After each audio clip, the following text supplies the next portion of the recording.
তো সবাইকে স্বাগত এমএস স্পোর্টস বাংলা চ্যানেলে। ভারত নেদারল্যান্ডকে 17 রানের ব্যবধানে হারিয়ে টেবিল টপ করলো। যদিও নেদারল্যান্ড এই ম্যাচটা হেরেছে, কিন্তু অনেক ভালো লড়াই করেছে, শেষ বল পর্যন্ত লড়াই করেছে।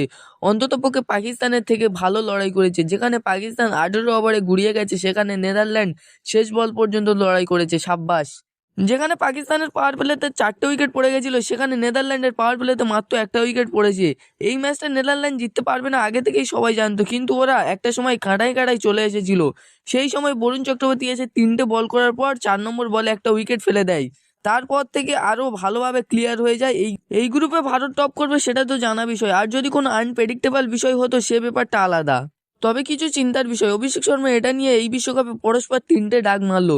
পার্সোনালি আমার মনে হয় যে অভিষেক শর্মার কিছু একটা প্রবলেম হচ্ছে, বা সে ফিট নয়। তবে অনেকে বলছে অভিষেক শর্মা নাকি ফুরিয়ে গেছে, শেষ হয়ে গেছে। আশা করছি সে খুব তাড়াতাড়ি কামব্যাক করবে। আমরা সকলে আশা করেছিলাম, সকলে ভেবেছিলাম এই বিশ্বকাপে Abhishek Sharma most run scorer হবে, যেখানে সে এই বিশ্বকাপে এখনো পর্যন্ত 1 রানও করতে পারেনি। আর যে ঈশান কিষানের কথা কেউ ভাবেনি, সেই ঈশান কিষান এই বিশ্বকাপে এখনো পর্যন্ত ভারতের হয়ে সবচেয়ে বেশি রান করেছে। আর এই ম্যাচে আনলাকি ব্যাড লাক আউটও হয়ে গেল, না হলে যে ছন্দে শুরু করেছিল একটা বড় স্কোর করতো আশা করি। ঈশান আউট হওয়ার পরে পাওয়ার প্লেতে আমাদের 51 রানে 2 উইকেট। সেখান থেকে তিলক ভার্মা সূর্যকুমার যাদব ইনিংসটাকে ধরে, দুজনে মিলে ছোট্ট একটা 30 রানের পার্টনারশিপ করে। তিলক ভার্মা 27 বলে 31 রানের একটা স্লো ইনিংস খেলে, আর সূর্যকুমার যাদব 28 বলে 34 রানের একটা ইনিংস খেলে। এই ম্যাচে হার্দিকের আগে শিবম দুবেকে পাঠানো হয়, আর শিবম দুবে ব্রিলিয়ান্ট। দুবে কিন্তু এই বিশ্বকাপে অসাধারণ ফর্মে আছে। 4 ম্যাচে 116 রান করেছে, সাথে 2টো ম্যাচে বোলিং করার সুযোগ পেয়েছে, 3টে উইকেটও নিয়েছে। এই ম্যাচে তো অ্যাকচুয়ালি হ্যাট্রিক হওয়ার কথা। লাস্ট ওভারে পরস্পর 2টো ক্যাচ মিস আনফর্চুনেটলি।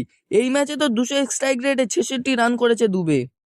আর হার্দিক পান্ডিয়াও অসাধারণ ফর্মে আছে, বোলিংয়ে ধারাবাহিকভাবে উইকেট নিচ্ছে, আর ব্যাটিংয়ে তো ধারাবাহিকভাবে রানও করছে। আর নেদারল্যান্ডের ডট নামের বোলারটা অনেক ভালো বল করেছে। যদিও বেন ব্রেক 3টে উইকেট নিয়েছে, কিন্তু ডট অনেক ভালো বল করেছে। আর যদি আমাদের বোলিংয়ের কথা বলা হয়, সেই অ্যাটাকিং বোলিং হয়নি, কিন্তু বরুণ চক্রবর্তী ওয়েল ডান। একটা সময় হ্যাট্রিক চলে এসেছিল, যদিও হ্যাট্রিক হয়নি, কিন্তু 3 ওভারে 14 রান দিয়ে 3টে উইকেট নিয়েছে। আর বরুণ চক্রবর্তী এই বিশ্বকাপে সব থেকে বেশি উইকেট নেওয়ার লিস্টে 2 নম্বরে আছে, 9টা উইকেট নিয়ে। আর এই ম্যাচে জাসপ্রীত বুমরাও একটা উইকেট নিয়েছে, আর আশদীপ সিং, অভিষেক শর্মা, আর এই ম্যাচে অক্ষর প্যাটেলের রিপ্লেসমেন্ট হিসাবে ওয়াশিংটন সুন্দর খেলেছে, কিন্তু এই 3জনই উইকেট পায়নি। তো এর পরের ম্যাচ আমাদের আছে 22 তারিখে সাউথ আফ্রিকার সাথে। তো বন্ধুরা, এই ভিডিওটা এই পর্যন্ত। যদি ভালো লেগে থাকে লাইক করো, কমেন্ট করো, আর চ্যানেলে যদি নতুন হয়ে থাকো চ্যানেলটিকে সাবস্ক্রাইব করে নাও।